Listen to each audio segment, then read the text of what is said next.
গত 5 তারিখে আপনারা দেখেছেন উত্তরবঙ্গে বন্যা ত্রাণের জন্য আমাদের বিধায়ক বা এমপি টিম ওরা সঙ্গে সঙ্গে মেঘ ভাঙা বৃষ্টি দিয়ে প্রবল বৃষ্টি হয় এবং সেখানকার আশেপাশে যে সমস্ত ঘর বাড়ি ছিল এবং নদীর পাশাপাশি সমস্ত সেই ঘর বাড়িগুলোকে ধ্বংস করে এবং অনেক লোকের প্রাণও হারিয়ে গেছে।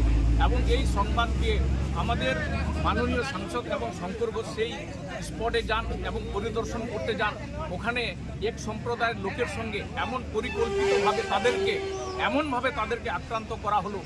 আজ অবধি আমাদের খগেন মুর্মু আমাদের নিউটিয়াতে হসপিটালাইজডে আছেন এবং আমাদের শঙ্করদাও আক্রান্ত আছেন।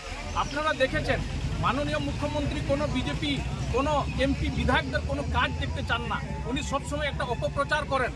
বিধায়ক এবং এমপিরা কোনো কাজ করে না, ওরা সবসময় মানুষের পাশে দাঁড়ায় না।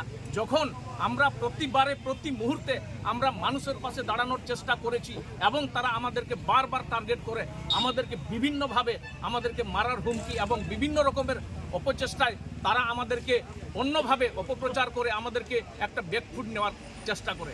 আপনারা দেখেছেন আজকে যে ধরনের বন্যা ত্রাণের জন্য সেরা তো রাজনীতি করতে যায়নি। একটা রাজনীতিক পরিকাঠামো এই গণতন্ত্রের একটা সিস্টেম থাকে, কিন্তু গণতন্ত্রের মাধ্যমে তারা নিজের মতো আইনটাকে মানে না, আইনটাকে ধ্বংস করে যেভাবে এমপি এমএলএদের জনপ্রতিনিধিদের উপরে যখন এতটা আক্রান্ত হচ্ছে তাহলে সাধারণ মানুষ কোথায় থাকবে।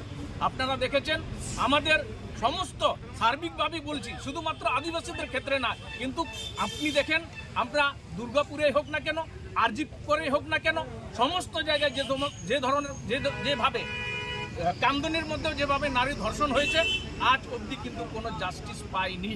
তাহলে আমরা দেখেছি যে আমরা পশ্চিমবাংলায় কোথায় কিভাবে নিরাপত্তা পাবো। এই সরকার যেভাবে চলছে শুধুমাত্র প্রশাসনিক এবং নেতাদের তাদের নিজের পকেট ভরানোর জন্য তারা রাজনীতি করছে।